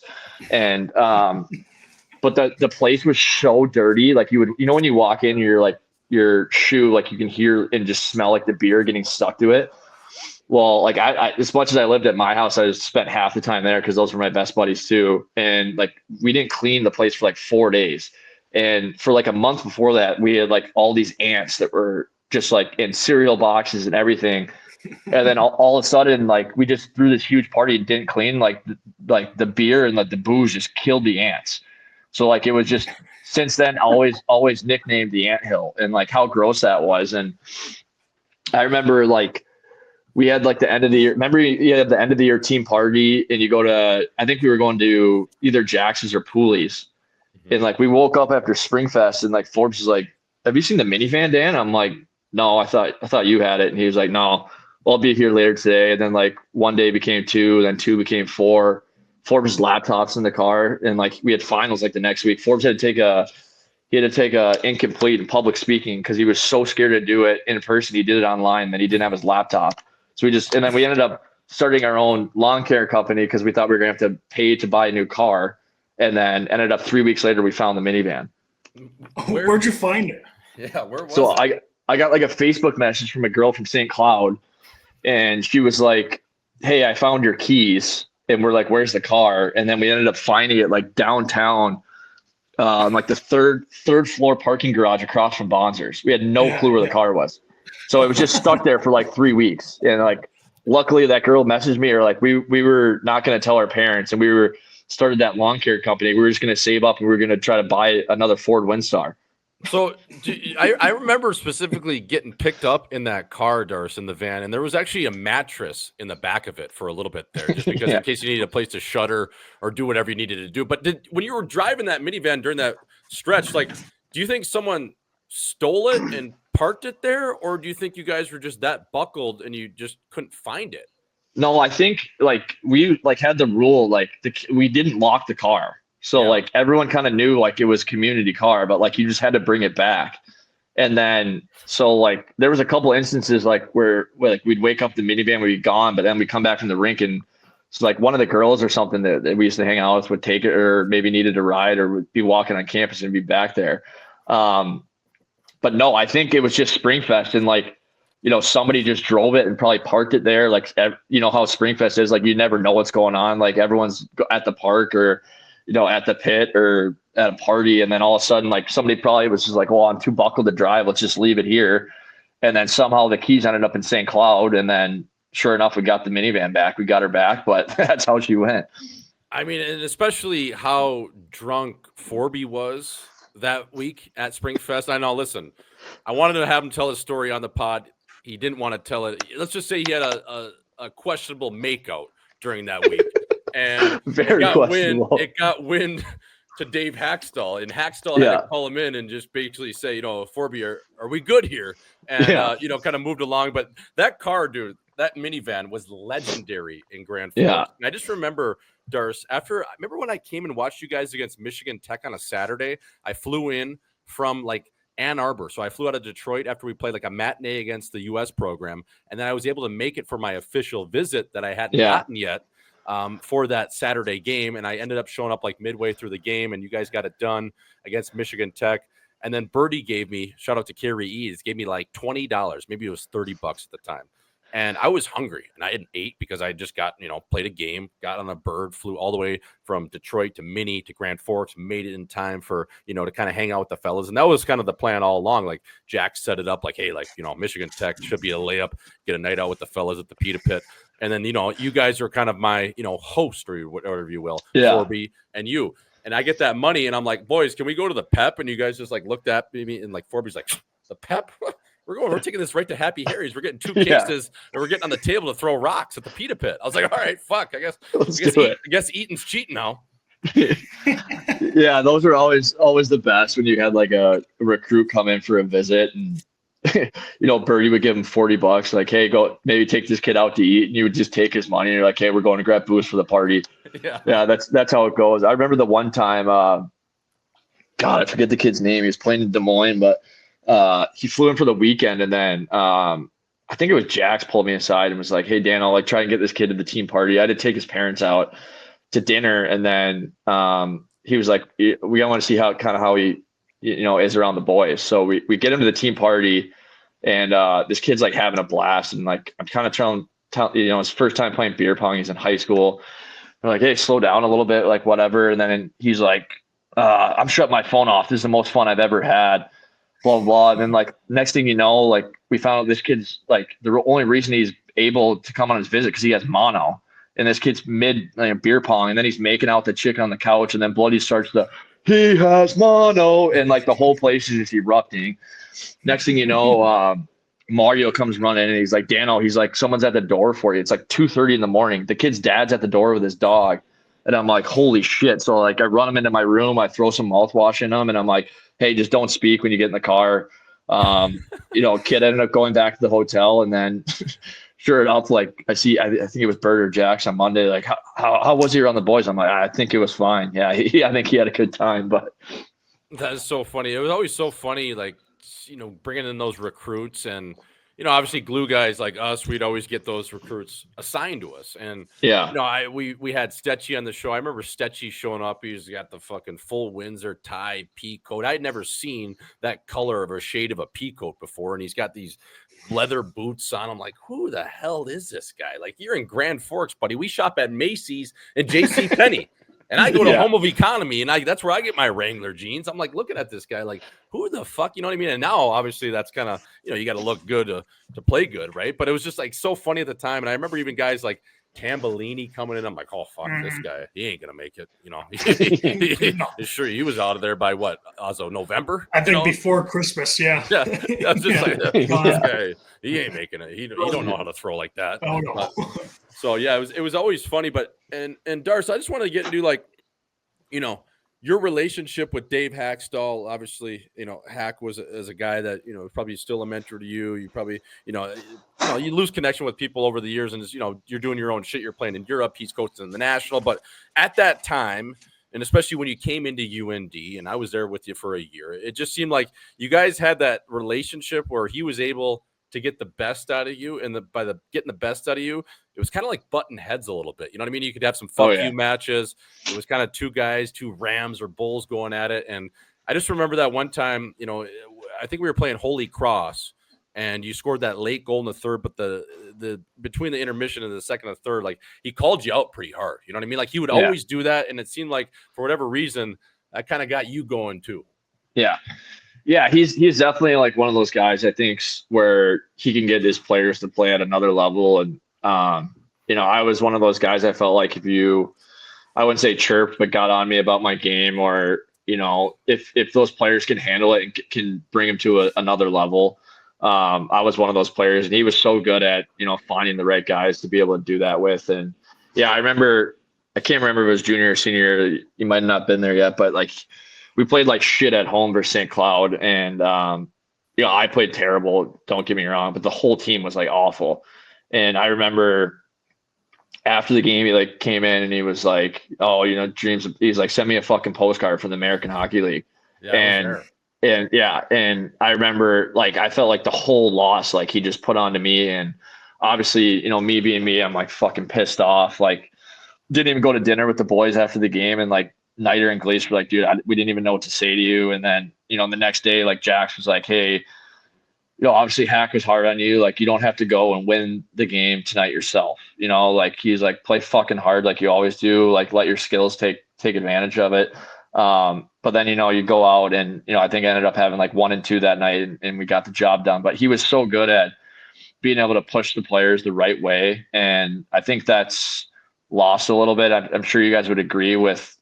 I wouldn't say these kids are soft nowadays, but like, that might be on social media nowadays. You know what I mean? Like a lot of stuff is internal in the locker room, which I think it should stay, where Hack was so good at, and it wasn't just me. Like I remember like Matt Fratton, he was up for the Hobie that year, and Frat's got a little bit hurt, and he was like debating playing on the weekend, and we had a big series versus Notre Dame, and Frats was, kind of just not going through the motions, but he wasn't his normal self. And Hack was just kind of like, he came in the locker room in between periods. He's like, "Frats, like, take your shit off if you're not going to play or go do something. And like, sure enough, 2-2 in the third period, Frats goes out and scores the game winner, where he knew where he could hop on those guys and be like, this guy's got another gear in him, and I can push him to where, one, it's one thing where when you can do that to your best players, like, Frats is up for the Hobie that year, and you see, when the head coach is chirping Frats, and then, you got a younger guy like myself as a sophomore or whatever, and all those other guys see like, God, if he's chirping Frats, like I got to pick it up too. And then, you go out for the third period and Frats scores a game winner. And I think that's just kind of the culture that they have there. And they kind of bleed, you know what I mean? Yeah, 100%. Hack was great at getting the best of. I mean, there were also guys too that might not have been able to take it as well. Like some For guys, sure. like I felt like you, Dan, like you're a guy who, you get pissed off, you play better. Some guys, I won't name names, but like you used to call guys out, and then it's like, Hack, I don't know if he's actually got that in him. Yeah, well, it can go both ways. And that's where I think coaching is, as much as it's X's and O's and stuff, it's about knowing your players and who you can push, to that level. I had John Hines, who was very similar to Dave Haxtell, and he was, at the national program, he was the same with me. He was always chirping me about not finishing my checks and stuff. And if you get those high end players, which North Dakota gets, and if you get them to do all those little things like blocking shots and finishing checks, and then, like I said, like, the younger kids, the sophomores and the freshmen, you're like, God, if, our captain is doing this or our leading scorer, then it just kind of bleeds off on everyone. So I think it's a fine line of trying to find the right kids that you can push. And, I think you two are probably both the same way, where, not that you were like a whipping boy, but like, that it was, if things went wrong, like, you got guys like you and, Andrew McWilliam, like Mario Lamoureux, where you can tear into them and that they're not going to go go hide in a hole. They're going to come out and they're going to rally their boys and rally the team, be like, follow my lead. And here we fucking go, boys.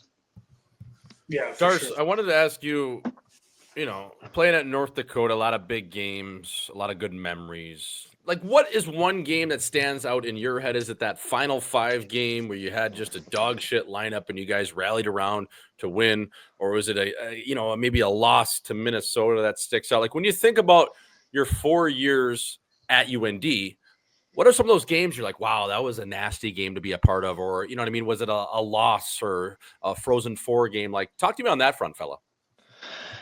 Yeah, there's obviously, a couple that stick out. The Frozen Four game, when the famous timeout that everyone calls, which is hilarious because, like, we were just getting beat straight up. Like, our if you look at the roster for that game, like, we didn't have a ton.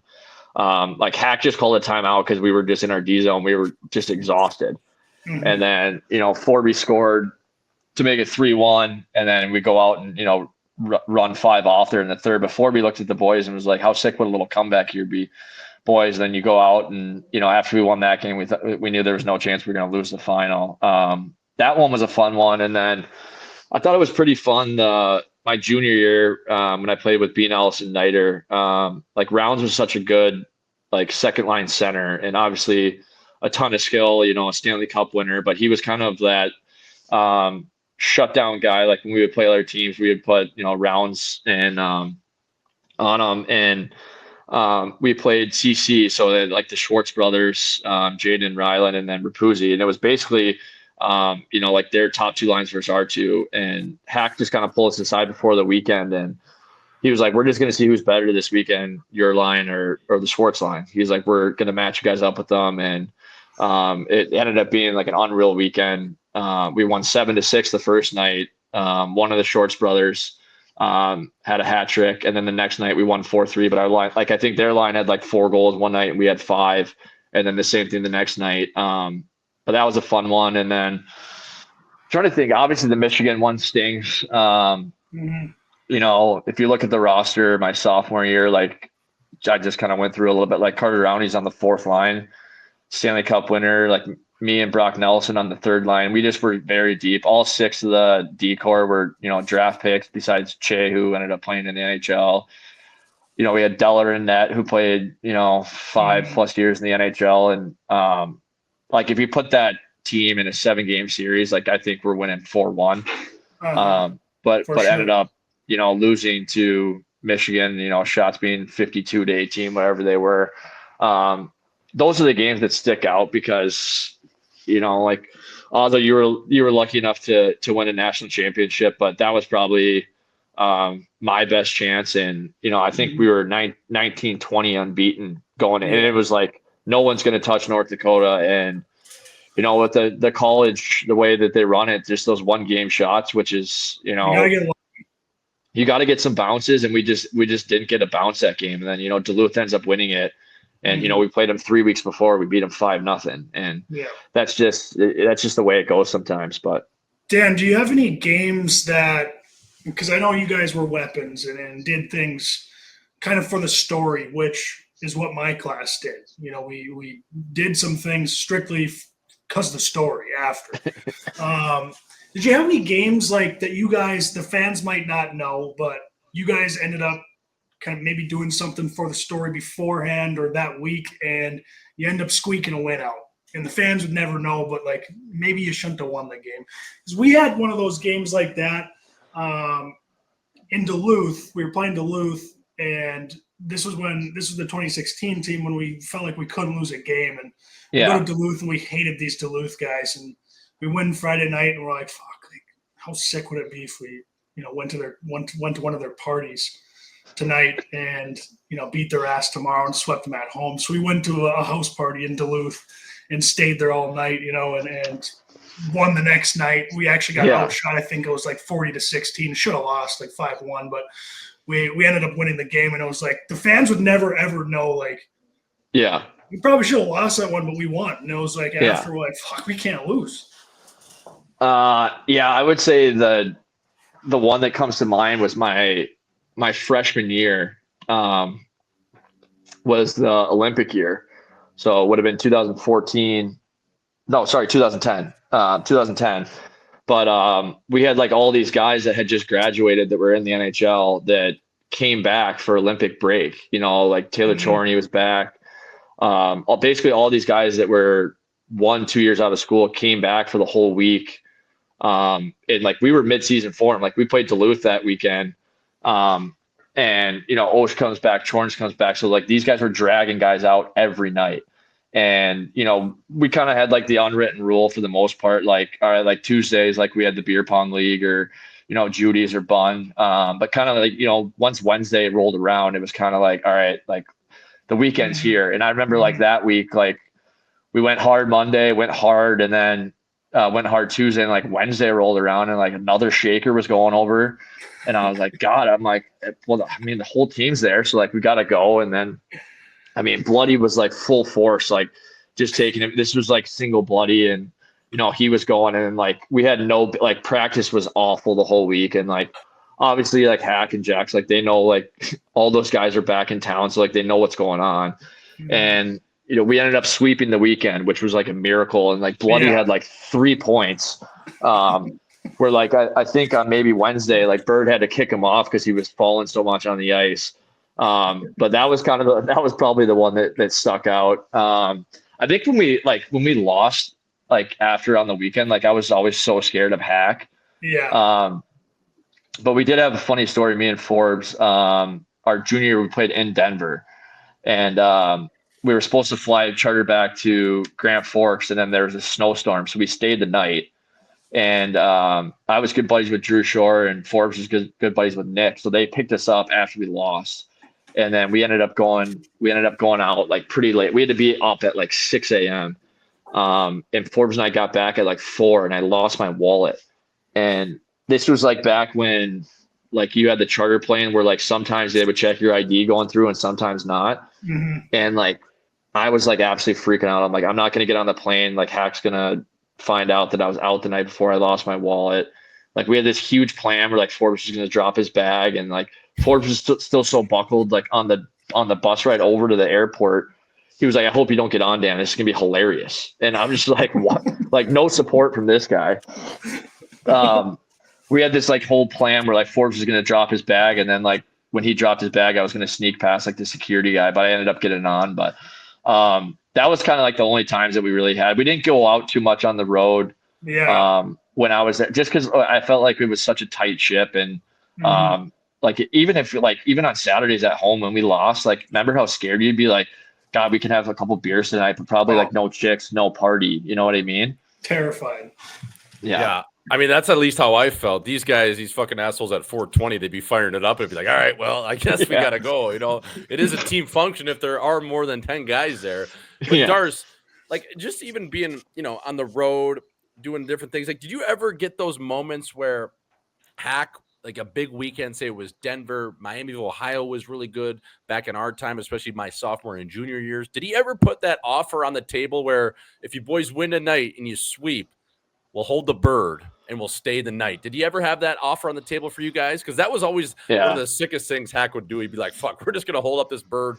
20, rebook the rooms, fella. We're going to get this thing done, and maybe we stay tonight if you guys win. Yeah, it was actually Final Five. So we won the Final Five my freshman and sophomore year. And then the junior year was that comeback that we had. And obviously it's, you know, at XL, it's always right around St. Patty's Day. So like you got the green going, all the Sioux fans, and like, you know, majority of that tournament, especially that time when we were winning it every year. It was like 75% North Dakota fans. And like the Gophers were, like, up until my junior year, they were kind of like in a little bit of a lull. So like they weren't getting like great attendance, and that weekend they were there. We played them obviously in the semifinal, but then we played Denver and we went to the pregame meal, and we were planning on going back to Grand Forks after the game, and Hack was like, don't pack your stuff, win or lose, like we're staying the night tonight. And like, obviously it was on St. Patty's Day that year. So like the boys literally were like, there's 0% chance we're losing this game. Yeah. And, you know, we went out and beat Denver 4-0. And then like, just to be right at the XL, like we went to that O'Gara's place for probably like 2 hours. And then like, I mean, just being in Minnesota, it's so much different than Grand Forks. You know what I mean? Like there's St. Thomas there's Minnesota. So like we ended up like at like St. Thomas party. Pat Mahoney was like one of Forbes' best friends till like 5 o'clock in the morning, you know, and like we had the whole team out still in suits and everything, and we didn't have bus till like 10 o'clock the next day. So like we ended up like half the chicks from the party, and then like all these like St. Thomas guys would be like after party back at the Holiday Inn because we were like the 4 seat, so we weren't staying at so it's like 6 o'clock in the morning and there's like 10 plus people in me and Gleason's room. And I remember like Gleason's girlfriend was sleeping in the room, and she was so pissed off because they barely ever got to see each other because she went to Wisco, and Forbes and I are just dragging chicks in and people left and right. But that was probably the one time Hack was like, if you guys win tonight, we're staying the night, was Final Five, which was awesome. Yeah, 100%. And it seemed like Darc, like your class and my class, for whatever reason, even though you guys were 3 above us as seniors, we were freshmen. It seemed like we always bonded together the best. I think, you know, if there was a Sunday at the Anthill, it was always bunker games or Civil War with us, our class versus your class. You obviously got us into places like the Bun and Judy's. But, man, these kids these days, it seems like it's more bar-based. Like they're all like Joe Black's guys and downtown guys. Now, listen, I don't mind that. I was never a bar guy when I was at school. I turned 21 my junior year. So I was, you know, and I had a couple, you know, minors on my resume. So I didn't want to get chalked up for the third, because you get that third, you go to jail in North Dakota. So I was always, you know, under the radar and sly. And I always liked playing my own game, because I thought at the party, you know, there was no rules there. I could play beer pong. I could take my shirt off. I could do, you know, whatever I wanted. The beers were closer. The mixed drinks were closer. I didn't have to pay for anything. It was all team fun. Darc, you were always a guy, and that's kind of the same realm too, where you were a house party guy, unless it was on a Sunday. How much better are those house parties, though, at the Pit or the Hill than going to the bar, man? It's way better, isn't it? Yeah, I remember just like the bar. I think the best part was like one, obviously I was close with your class. So like if I went to the bar, like, you know, I was really close with like you, Dusky, Chiz, all these guys, but like you guys couldn't go, you know what I mean? So it was like, and then Forby was underage. So I was like, well, I like, and the house parties were just way more fun to me. Like you said, like you like it'd be midwinter and you'd have your Bahama shirt on, you know what I mean? You'd have your button down. Like it didn't matter. You're not dressing up to go to the bar. And then like, you know, the best part was like getting the house party going, and then like Mac Dubb and those guys would go to the bar and then round up everyone at 1:30 And, we'd be, probably game 5 of a best of 7 of beer pong, and then everyone would come home. But I just thought like the atmosphere of just like playing your own music and like getting the chants going, and like us idiots are, in our 30s now and we're still doing it on trips and stuff. But like that, like how fun was that when you just had like a packed hill? And like, I remember when I was listening last week when you guys had Gage on, like when he came in with the neck brace on, and like just getting like the chants going and like playing whatever music you wanted. And, beer pong, like we at the pit the one year, we had like a designated TV that just had Mario Kart just for drinking and driving. Like, you can't beat times like that. Like, you can go to the bar the rest of your life, and if you're single, you can wheel chicks. But it was just like that environment you had with the boys, and like obviously there's girls there. Like, everyone was having fun. You're shotgunning beers on the deck, and I mean that you just can't really beat like an environment like that. I never really even got to know Joe Black's or any of those bars until I was out of college. We never really went there. It was just like because the main reason was the younger guys on the team couldn't go there. So you're like, I'm not going to leave these guys behind. Yeah. Because I actually like hanging out with these beauties. They're legends. Yeah. So, that was, for sure. And I think that like North Dakota, obviously like, it differs school to school. Like those kids that go to school, like BCBU, like they don't have houses, you know what I mean? So that's like, I thought like one of the coolest experiences at North Dakota is like, that's how I think the team gets so close. And like it's, I was talking a little bit about like all this NIL stuff now, and I just, I think it's great. Like the kids are making some money, but I think they're going to have to figure out kind of like a way to like cap it. Like, like us assholes, like on a Tuesday night, like we'd go to Judy's, and, it didn't matter if you were a walk-on or a first line guy, like every guy had $20 in their pocket. You know what I mean? And now with this NIL stuff, and I think it's great, like that some teams are doing, like I think North Dakota, like each player, doesn't matter if you're like a walk-on now, each player's getting a specific amount of money just because they're on the team. But like, I just don't know, like, and this is just North Dakota, like if you give like a kid $50,000 to go play there, and then you've got like a fourth liner that's making nothing, like, are they still going to be doing that same stuff on like a Sunday or Tuesday night? Like, is the first liner still going to be taking the guy to Judy's, or, you know what I mean? If he's got, or is he going to be taking a bird to Harry's and getting a nice glass of wine? You know what I mean? Yeah. And that's the part that I think that colleges, that part's going to miss a little bit with all this NIL stuff. And I think it's, like I said, it's good the kids are making money, but that's the part that's going to be missed. For sure. To answer your question, Darc, is they don't even throw most Saturdays anymore like we did, and they definitely don't go Sunday. And they definitely don't go Tuesday. You know what I mean? It's just like, it's just, I don't know. It's IVs. It's a recovery room. It's, the game has gotten to such a different point. But if we're playing it back, in my last question, and just I think is just a legendary thing that kind of just epitomizes what North Dakota was when I walked into the scene back in 2012 in the summer. And I saw this guy that I'm not going to name his name, but his last name is Wolf. And he goes by the Wolfman. What was, Darc, the wild one shot? Can you just talk to the people on that front? Because when I saw this guy do 10 wild ones, I was like, dude, I don't know if I'm going to make it another day here. This is crazy. So we had, well, obviously the Wolfman, like he went to school there 7 years, Grand Forks kid. So he was friends with all the boys. Right. A lot of people go to school for 7 years, Darc. They're called doctors. They're called doctors. But Wolfman was just like one of those party guys that we hung out with. And then it was Bender my junior year when like Flow Rider Wild Ones came out. Hey, I heard you were. And like Wolfman, like obviously was just a Captain Morgan, Ron Diaz guy. And we were at the Bun like every day.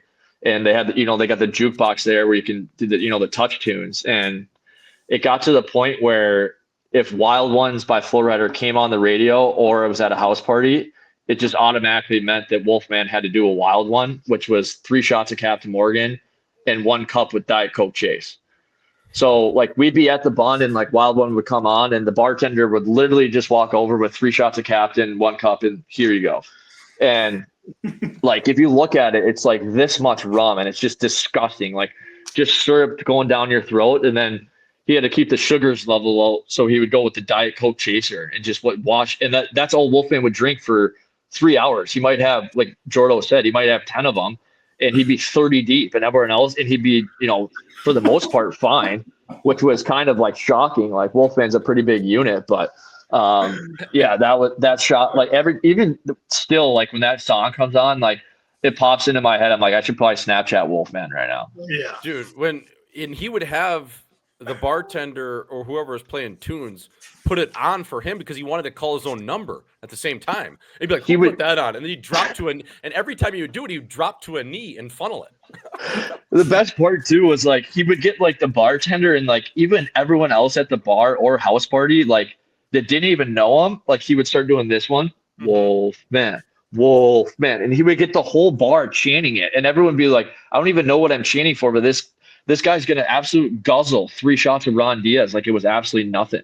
Unbelievable. And then his one buddy, the war veteran there, died after a few years. His name was Rabbit, and he'd hang out at the Bun every day of the week and twice on Sunday. And it was Rabbit. And when Rabbit shuddered, he texted me. He goes, "We lost a good man out there." I go, "Who?" He goes, "Rabbit." And he sent me like that time hop of like 6 years ago of him and Rabbit on one knee doing a Wolfman wild one shot. Now, I think Rabbit was a Busch Light guy, but he was still on a knee. The fact that guy at that age was on a knee with Wolfman it's just all time. So, oh gosh, yeah, that guy was fun. Yeah, the Bun had some good stories for sure. That place was, I'd still probably my favorite bar in the world.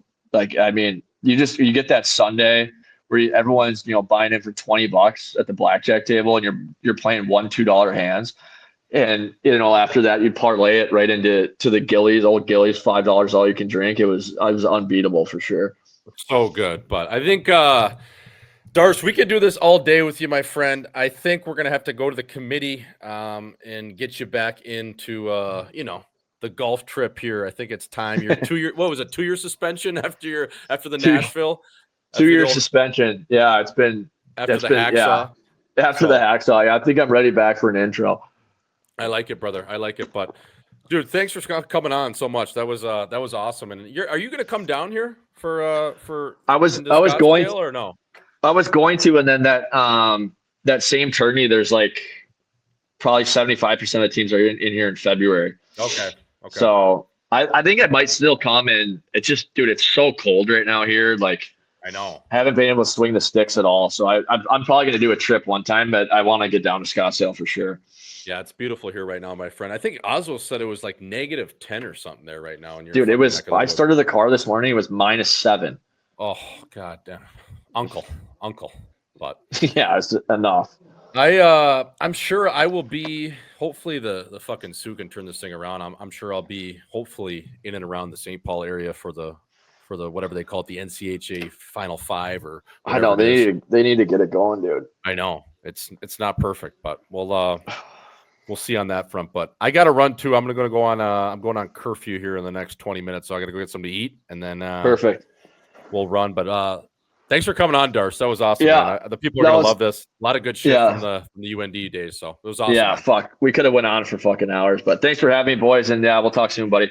Sounds good. Folks, that was Danny Darcy Kristo, All-American back in 2013 from the UND Fighting Sioux. Should have won the Hobie that year, but that's neither here nor there. Hope you enjoy the show. Have a good weekend. Woo! Put your drinks up. It's a celebration every time we link up. We done did everything they could think of. Greatness is what we on the brink of.